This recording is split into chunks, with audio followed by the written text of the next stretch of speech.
Good afternoon. I'm very pleased to welcome you to this joint Trobe Asia and Human Rights Watch event, What Indonesia's Criminal Code Means for Human Rights. This is a very important topic and I'm really pleased to be able to host this webinar.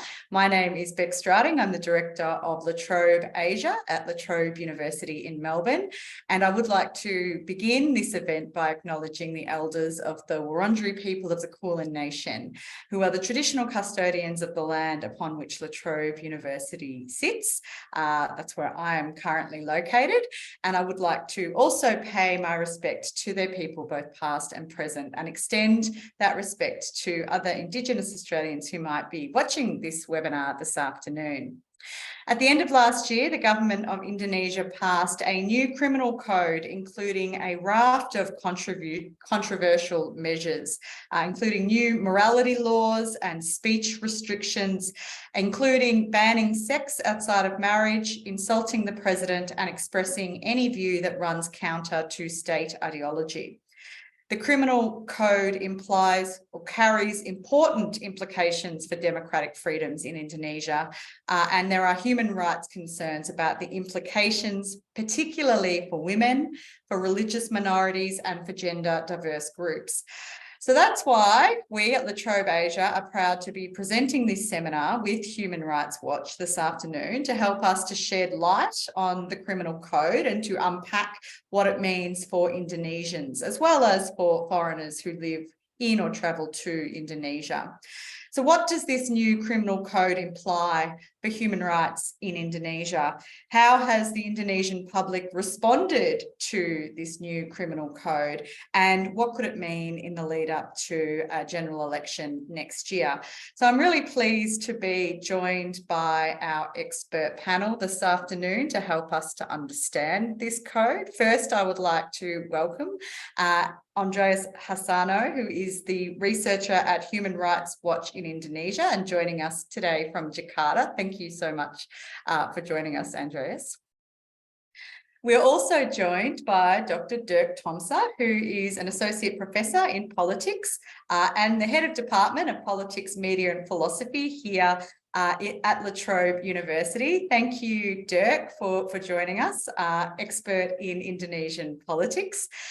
And last but certainly not least, we have Dr. Dina Afrianti, who is a research fellow at the La Trobe Law School at La Trobe University, and similarly an expert on Indonesian law and politics in her own right. Thank you for joining us, Dina.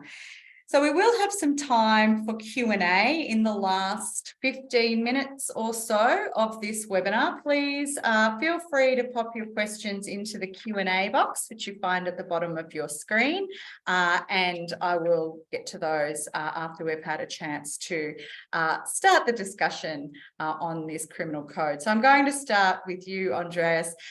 So in December, as I said earlier, Indonesia passed a new criminal code criminalising sex out of marriage alongside a number of other initiatives.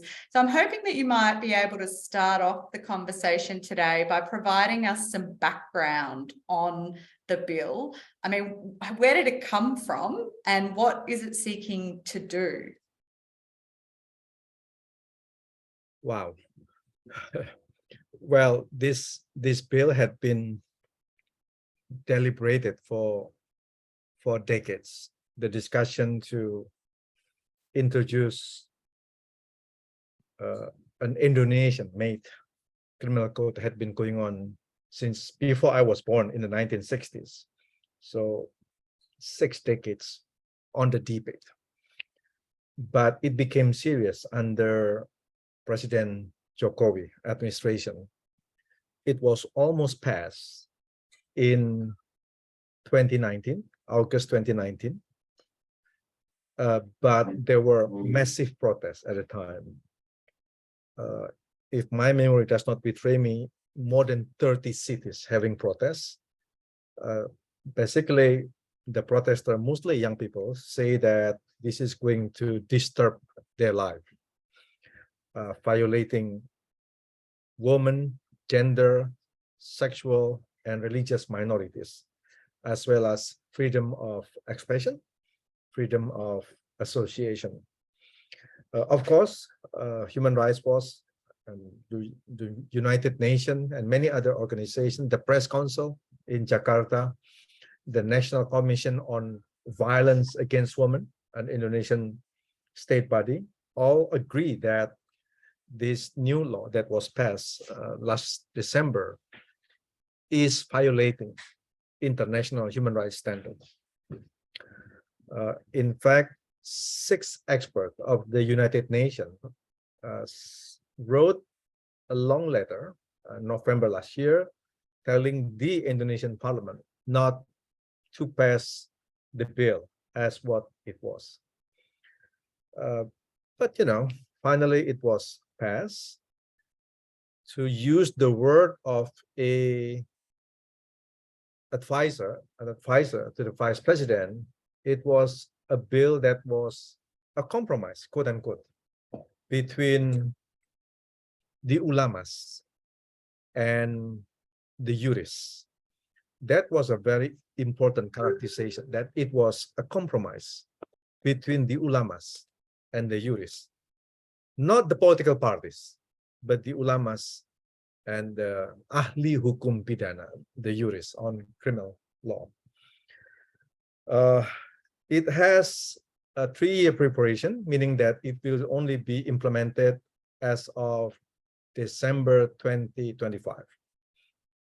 We are very concerned. We had been calling on the Indonesian government to amend the law because it will violate not only the rights of LGBT people, women, and also religious minorities, but also it will affect, if this is what they can understand, foreign investment.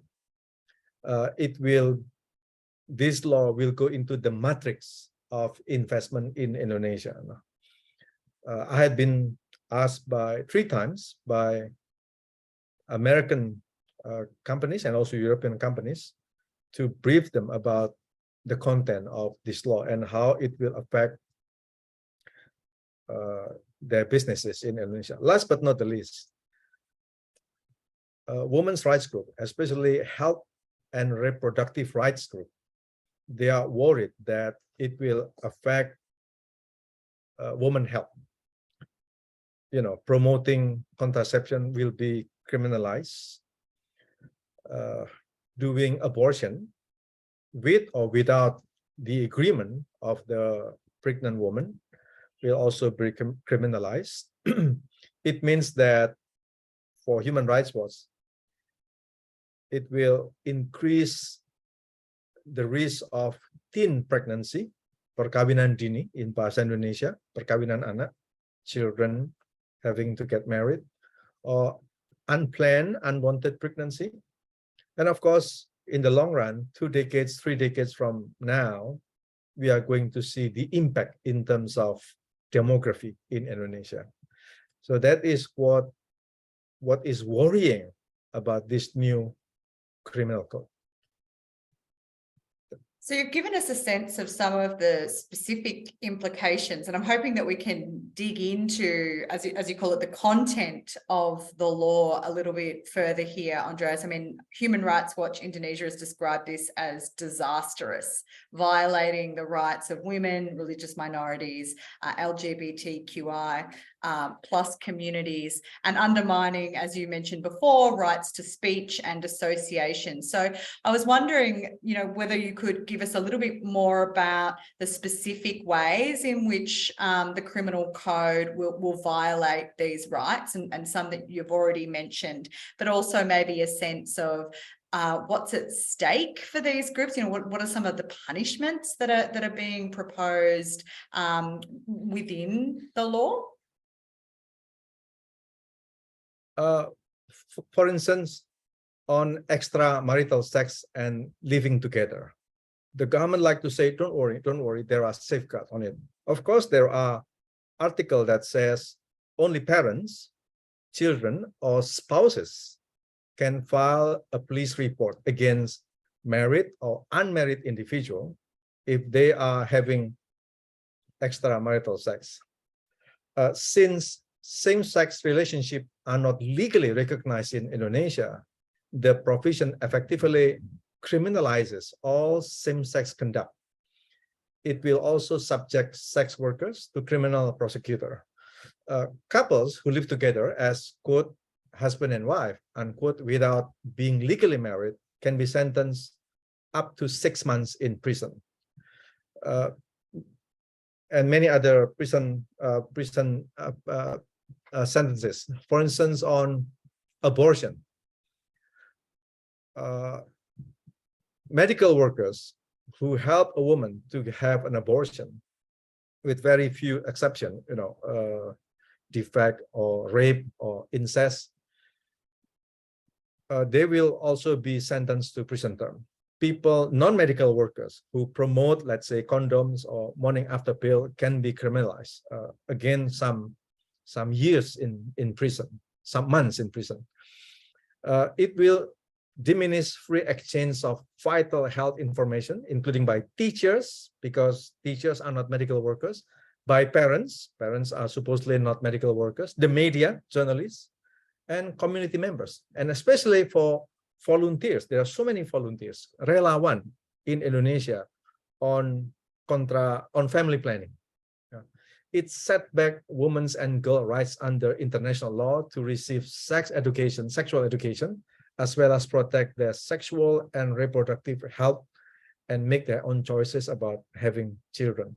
So this is some of the things that can be criminalized. Or on blasphemy, for instance, the religion part had been expanded into from one article in the current criminal code to 6 articles. It basically restricts anyone other than certain individual, in this case, of course, ulama, to talk about critical reviews of recognized religion. Indonesia has 6 recognized religions: Islam, Protestantism, Catholicism, Hinduism, Buddhism, and Confucianism. Those that consider to commit blasphemy against one of the 6 religions could be jailed up to 3 years in prison, which is reduced from 5 years of the current code. Of course, there is a prison reduction, but still, it is going to prison for discussing, critically about a religion. Because of the nature of existing religion in Indonesia, meaning Islam is the biggest religion in Indonesia, 88% of the population. It means that it will strengthen the notion that Islam is the first among equals, among the 6. And it will discriminate against those outside the 6, Baha'i or Islamic denomination that are considered to be non-mainstream, Shia Islam, Ahmadiyya Islam, or new religion like Mila Abraham. The risk for these minorities will keep on going. The risk of being charged with blasphemy and then go to prison. Well, thank you for that explanation of some of the, it's a sweeping sort of reform that you've outlined there. And Dina, I was hoping to bring you in here. As Andreas said, this is something that's been in the works for a long time, over 6 decades. So I'm hoping that you might be able to put this into a kind of historical, legal, political context in terms of Indonesia's relationship with civil liberties, with liberties around religion, and freedoms regarding things like sex, sexuality, and gender rights. Thanks, Beck. Thank you so much, Pak Andreas. It is generally true that sex, sexuality, gender issues have traditionally been defined in cultural and religious terms in Indonesia. This means that the modern liberal approach, such as freedom, equality, is broadly perceived as an imported concept, as a Western and also as a foreign ideology. Although equally, Islamic religious norms is also an imported concept from the Middle East in this case. So talking about the historical context of the gender struggle, I would like to ask to remember the stories of Kartini's writing, the Indonesia First Feminist, and also the result of the first Women's Congress in the early 1920s during the decolonization struggle, in which they embraced liberal norms as they called for freedom and also for gender equality. However, Indonesia is a nation state built on nationalist ideologies, which carry a certain paternalistic approach in which the notion of a traditional family is the basis of the political ideology. We understand it as an integralist approach within Indonesian national ideology. And so the state's gender ideology is reflected, for example, in the early period since Indonesia independence, the 1974 marriage law, which legislates gender relation in marriage. For example, it regulates that marriage is between men and women, and it also have provisions on the roles and responsibilities between husband and wives. It also regulates, for example, that men are allowed to take second, third, fourth wife with the permission of their wives, the first wife, obviously, or the second wife if it is the third wife, and so on and so forth, on the ground that the wife become ill or become permanently disabled or being infertile. So you can see in there that the relationship between the state and also gender relations has always been strained, and also the idea and also what the provisions in the marriage law was very much influenced by the teachings of Islam. Of course, the conservative interpretations of the Islamic teachings. So for me, the provisions in the criminal code, like what Pa Andreas has explained, that limits freedom is not something new. This is because religiously conservative views and aspects of Islamic teaching have often driven the development of law. The marriage law that I just mentioned before, and also after Reformasi, as soon as Indonesia began its democratic reform in 1998, we've seen how Sharia-based provincial regulations and also regional regulations are introduced. Many of these limits women's freedoms. They regulate women's morality. They regulate the way women should dress in public, and also limit women's freedom of movement. And in 2004, the anti-domestic violence law, it was also sparked debates within the Muslim communities of how domestic violence should be defined, because according to the conservatives, it is not violent when husband asks their wives to have sexual intercourse. So there is no rights for women to say no, etc. And also in 2008, we've seen the debate around the anti-pornography law. Again, religious conservatives influence and shape the debate. And also most recently, the 2022 anti-sexual violence law. It took almost 7 years for women's rights and gender equality advocates to finally able to see the anti-sexual violence bill deliberated by the parliament. During the course of the discussion in the parliament, I was observing this closely from their YouTube channel, that the discussion around women's rights are very much defined in terms of how the interpretation of Islamic teachings are conservatively used by the members of parliament, and also by the by the Islamist groups outside parliament. So yes, I think that's very much tell us that the relationship between the state and religion has always been a factor in terms of how women's rights can be enhanced, and also how gender equality has progressed in Indonesia.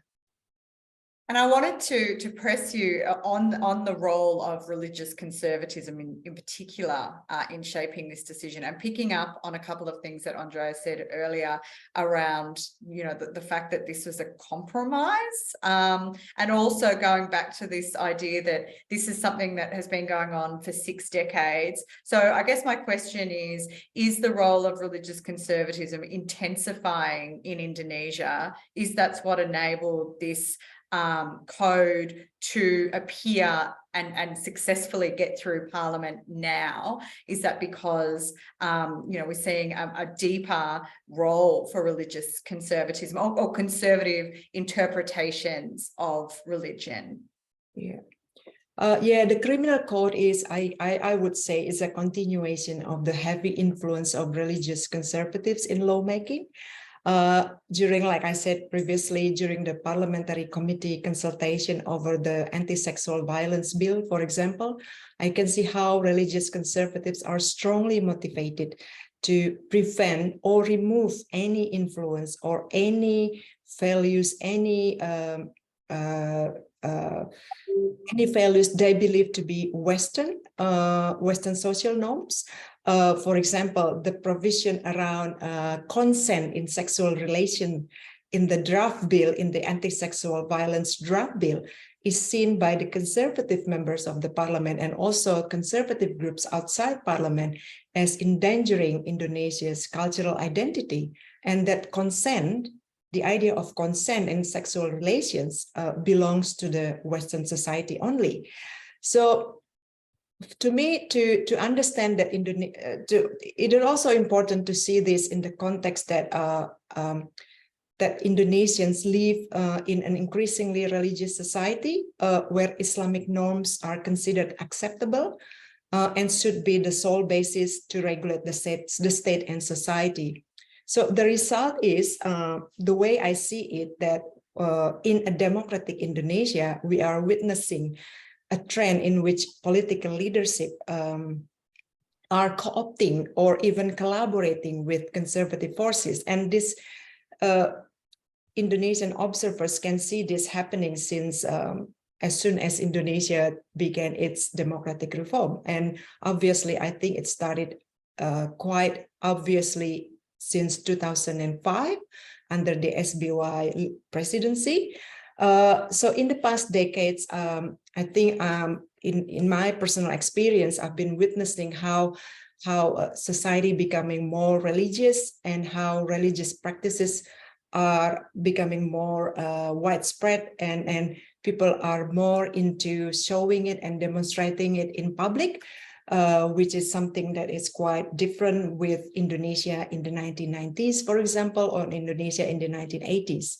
So we are witnessing then the convergence of religious and nationalist conservatisms, producing a new brand of religious nationalisms. But Andreas mentioned that the passing of the criminal code is actually quoted the speaker from the vice president office is a compromise between the ulamas and the juries. I would like to say that that's the way I see it, like the religious conservatives who are inspired by conservative readings of Islamic teachings, and the nationalist, on the other hand, is inspired by family values and dominant nationalist or nativist ideology. Both groups then sort of like meet at some point, sharing the same interest to reject Western ideas of freedom and equality. So then what we can see in the criminal code and also the passing of the other legislation in Indonesia that limit and also suppress women's freedom and equality. Thank you, Dina. I'm glad that you mentioned earlier in your comments what this means for democracy in Indonesia. And Dirk, I mean, you're a world-leading scholar on democracy in Indonesia. So in your view, is this a sign of regression or backsliding in Indonesian democracy, or is this more of a sign that it's always, for as long as Indonesia has been a democracy, it's been an illiberal democracy, and it has its sort of own unique expression of democracy?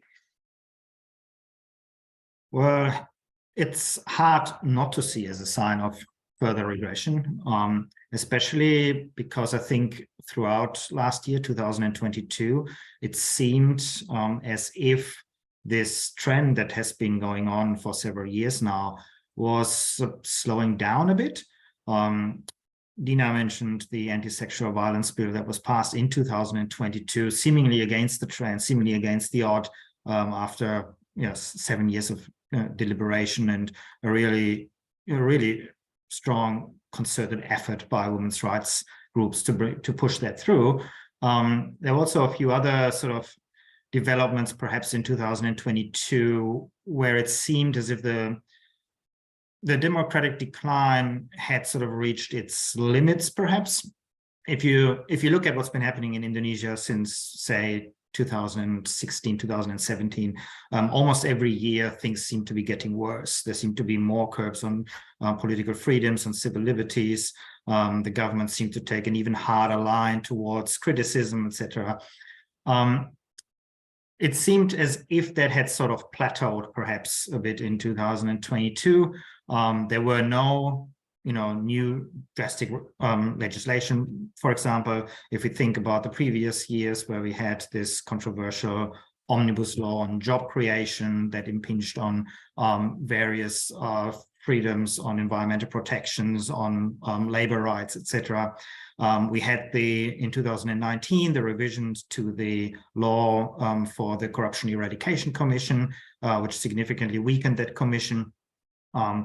So it seemed as if the worst was over, perhaps, in 2022. It seemed as if the government had sort of sealed all these big ticket items that it wanted to, that were ultimately detrimental to democracy. But the criminal code was still sort of unfinished business in a way. As Andreas mentioned earlier, it had been, it has been discussed for a very long time, but particularly in 2019, it was caught up in the protests that were targeted maybe primarily at the revisions of the Anti-Corruption Commission law. But because the criminal code was discussed at the same time, the protests were also against that. And in 2019, then the reforms were, or the revisions were delayed. So that it's now come back was on many fronts very disappointing for observers of Indonesian democracy.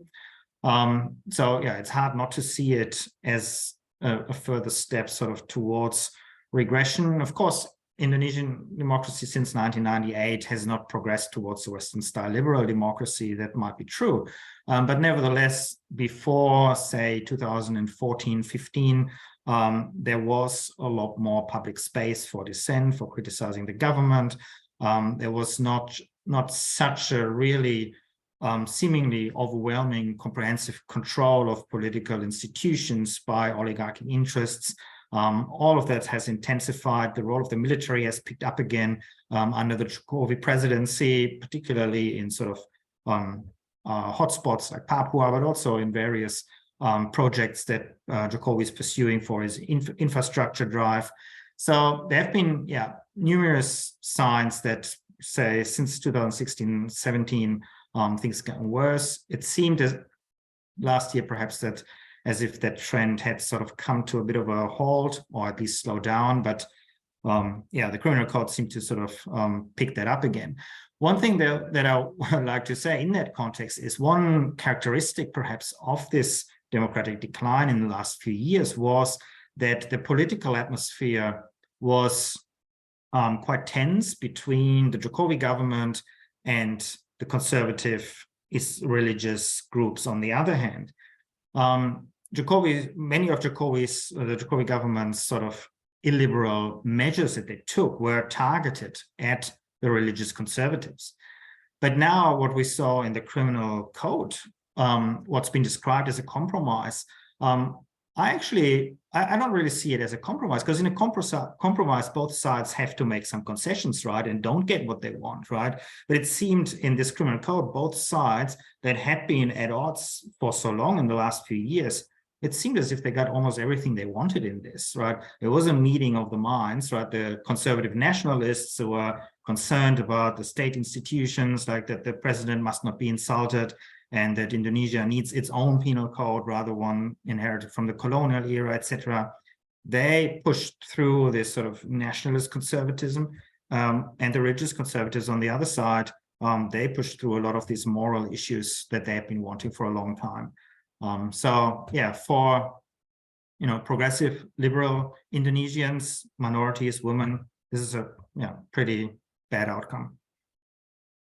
Yeah, and it's interesting. There's an election coming up next year, and just reflecting back, I mean, President Jokowi was cast, particularly in the West, as being, a more progressive leader, particularly before he was elected in his first term, and there were alternatives that were cast as being more conservative than President Jokowi. So I guess this is a question about to what extent has the president been forced into supporting this kind of criminal code? Is this a popular move from is this part of the reason why the criminal codes got through, is because of electoral concerns, the fact that this might be seen as a popular move? Or what are the forces that have moved the administration in this direction? Yeah, I would not say that Jokowi has been forced into doing this. He's been in charge for many of the measures that have been taken in the last few years that are signs of growing illiberalism. He himself, has pushed for some of these rules and regulations that have been there in the past. I mentioned this controversial job creation law, for example. That was challenged afterwards and required a presidential decree in order to actually make it come into force. And Jokowi issued that decree just very recently. You're right when you say that before his first election in 2014 in the West and in Indonesia as well, in fact, he was cast as a bit of a sort of liberal reformer, perhaps, as a hope for a revival of Indonesia's democratic spirit. But I think that image sort of disappeared fairly quickly. It was to some extent driven by developments that Jokowi surely didn't anticipate. There was the mass mobilization by Islamists against one of Jokowi's allies in 2016, 2017, in the context of the gubernatorial election in Jakarta. And a lot of what Jokowi did afterwards, which was targeted at conservative Muslims, more radical Muslims, was triggered by what happened there in 2016, 2017. But since then, as I think Dina said earlier on, both of these forces, the conservative nationalists who want to sort of revive old narratives of Indonesia, of Indonesian pride in the international arena, anti-Western, anti-colonial rhetoric, both these groups, as well as conservative Islamic groups, have been pushing for this criminal code now. And I think ahead of next election, no one wanted to be seen in the political elite of opposing this. The government in particular has driven, or is still in the process probably, a campaign of trying to sell this code to Indonesians. They're using, on social media, influencers, buzzers, to sort of spread the message that this is something good for Indonesians. This is shedding the colonial era heritage. And if you, as a member of parliament or a political party, if you oppose that, you would probably damage your chances for the next election. So no one really was in a position to actually oppose this. It's got fairly broad consensus, a very broad consensus amongst the elite. And as Andreas said, it will take 3 years to come into effect. And over these 3 years, There is, of course, a chance for a constitutional challenge, perhaps, against this. But precisely because we've got elections coming up in 2024, I think chances are that this discourse will be overtaken by all the talk about the campaign for the 2024 election, and that it will sort of disappear in the background, and that it will be very difficult to actually challenge this. So I think it's probably there to stay, and we'll have to see who will win in 2024, and what whoever the new president will be will do about it. Well, that's interesting. And Andreas, I'll bring you back in here. I mean, what options exist? We've got this sort of 3-year period before it comes into effect. What options exist for Indonesians to contest the laws? You know, what's the role of activism or civil society within Indonesia? What can Human Rights Watch do, for example, to try to ensure that the criminal code doesn't actually come into effect? Very important questions. Domestically, there should be judicial petitions to amend the criminal code in this current 3-year period. It should be done, even if we are going to lose.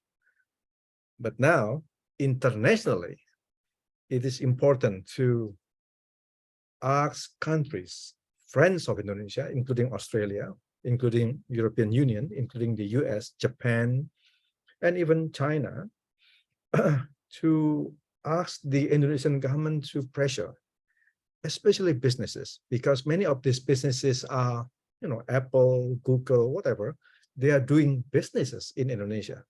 And their employees, 99% are Indonesian citizens, are at risk of being arrested, being harassed, detained, facing quote unquote selective enforcement of this criminal code. They should speak up. They should ask whoever counterpartner that they have within Indonesia, Jakarta, to say, hey, look, guys, we cannot do business in this kind of environment. It will increase bribery. Selective enforcement means bribe, extortion. Dysfunctional families can use this criminal code as a weapon to charge or to arrest their, you know, husband and wife that are already separated, maybe over property dispute. The husband can file a lawsuit against his wife that already is estranged from him because she has a new boyfriend, or parents not happy with their LGBT children can weaponize the law to criminalize their own children, or especially their children partners. So this kind of thing should be a concern for businesses, international, multinational businesses operating in Indonesia, and also places like Canberra, Washington, D.C., Tokyo, London, Brussels, and many other places around the world. So Dina, I wanted to ask you this question as well about the role of the international community, you know, states as well as non-governmental organizations, or as Andreas said, businesses might be important here. So what role exists for showing support for affected communities in Indonesia?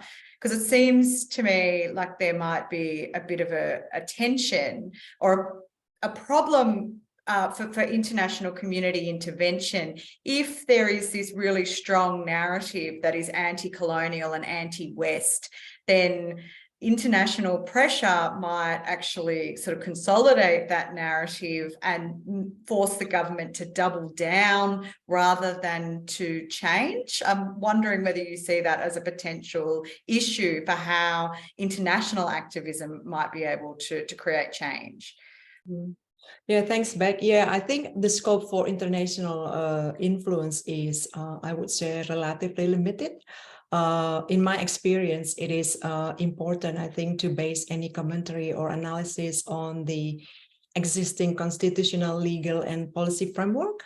So hopefully the well-established and broad human rights protections in that framework can provide a counter to the potentially negative outcomes. But I think I would also like to add that my experience in a range of advocacy programs involving gender equality and disability, however, tells me that there is a widespread ignorance of existing laws and policies, as well as entrenched conservative mindset in the Indonesian community. So, but I think it is also important to remember that Indonesia's own highly capable civil society sector is very well equipped to continue to promote working with the community, promoting inclusive and equitable policy and administration. So I guess the international community could, of course, continue to provide support through various aid programs, for example, to civil society organizations in Indonesia. Again, coming from academic background, I think scholarship programs for higher degree studies might also provide valuable opportunities for Indonesian academics, researchers, students, and also public servants to deepen their own knowledge through overseas studies. I think having those experience living in Western countries might sort of like give them a better experience or encounters with what they often used to hear about Western cultures or Western ideologies. So yeah, I guess that's probably how I would respond to that question, Beck. Thank you. I'll ask Dirk one more question, but if we've got questions from the audience, please feel free to put them into the Q&A because I'm not far off from asking questions from the audience. But Dirk, I mean, I hesitate to ask this question because, you know, there is concern in the Australian media that this is likely to impact Australians travelling to Indonesia, and that, you know, from a human rights perspective, I think the focus should be really on how Indonesians are affected by the criminal code. But to sort of zoom out from that concern, you know, this has the potential to be an issue in the Australia-Indonesia bilateral relationship. I mean, how does a country like Australia press Indonesia on issues to do with human rights? Has Australia ever really had much success in this area in the past? Is a question that I have as well.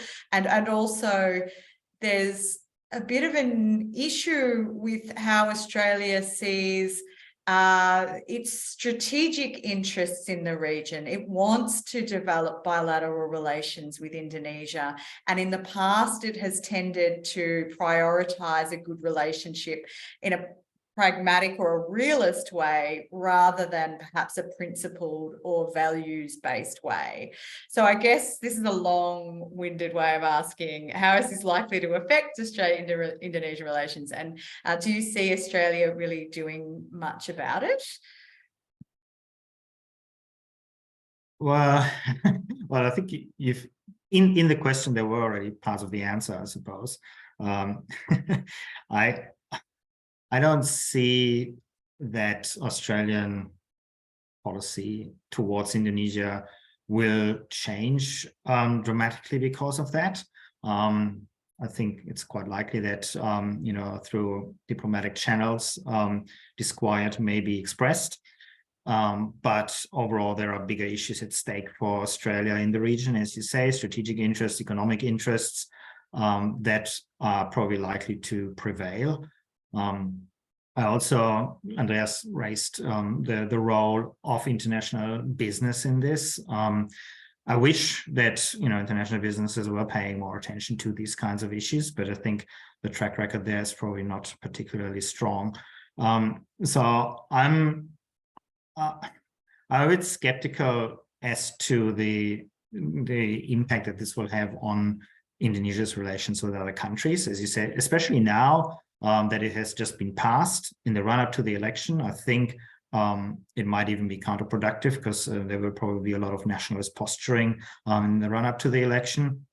As I said, what happens after the next president is elected is, you know, might be a different story, although looking at the candidates who are leading in the polls, I wouldn't expect overly much change there as well. There's also been a strong degree of continuity in Indonesia's foreign policy in dealing with the region.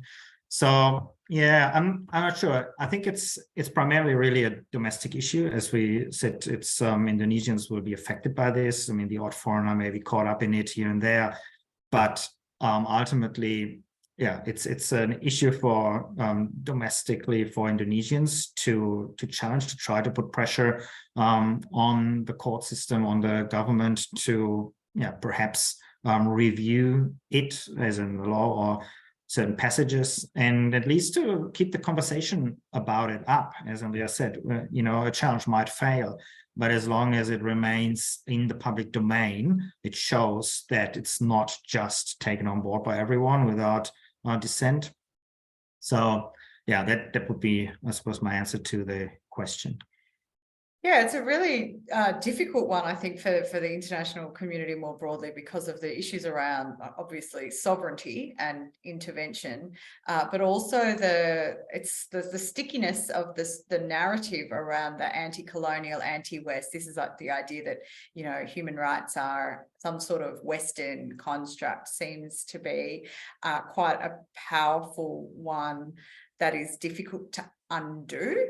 So Andreas, I might bring the conversation back to you. I see that you've already typed in an answer to a question that we have from La Trobe University's Professor of Political Communication, Andrea Carson, which is, what do you anticipate will be the impact on journalists and journalism, and will the revised criminal code likely have a chill effect on both journalists and sources? How do you see this playing out? So I wanted to bring the conversation back around the issues of freedom of press, freedom of expression, freedom of association, and in response to Andrea's question, but also some of the discussion that we've just had around, whether business can be, I mean, you mentioned that businesses might be able to to get on board, whether one way of tackling this issue is through economic development the economic incentives to change the criminal code, how that might be mobilized to counter this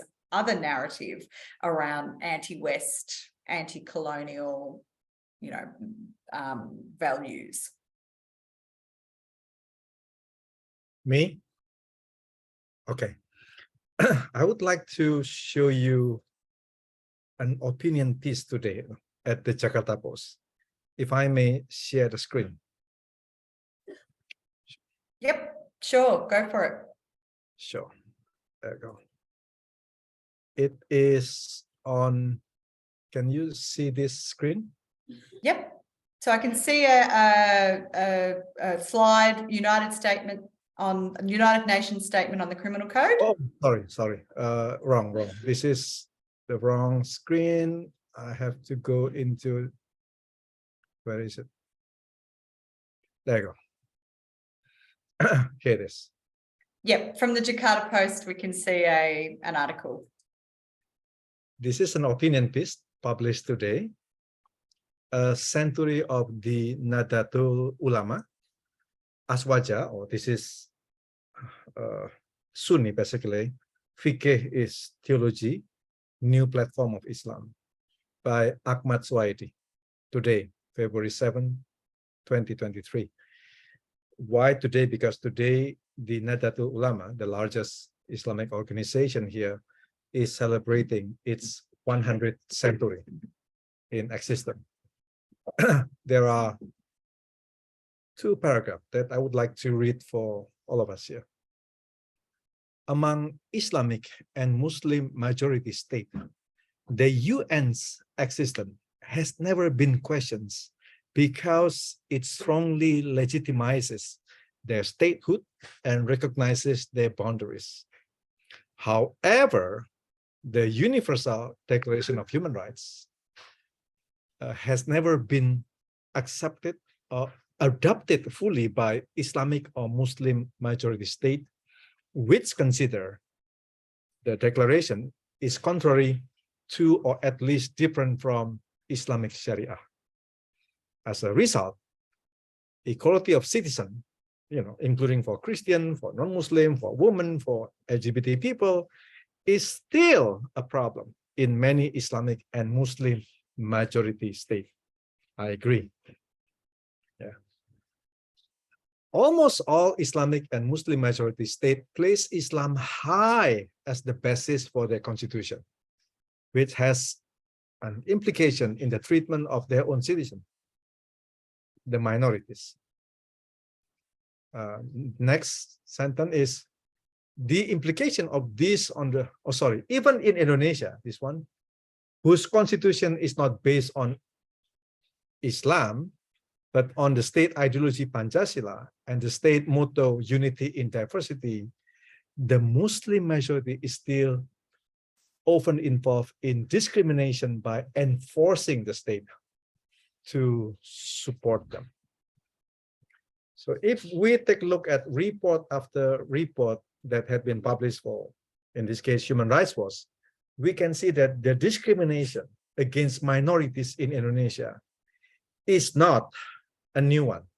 It's been going on since day one, when Indonesia was declared independence. I would like to show you a timeline. Again, I will show you this. Wait a minute. I will show you this PowerPoint. There we go. Here it is.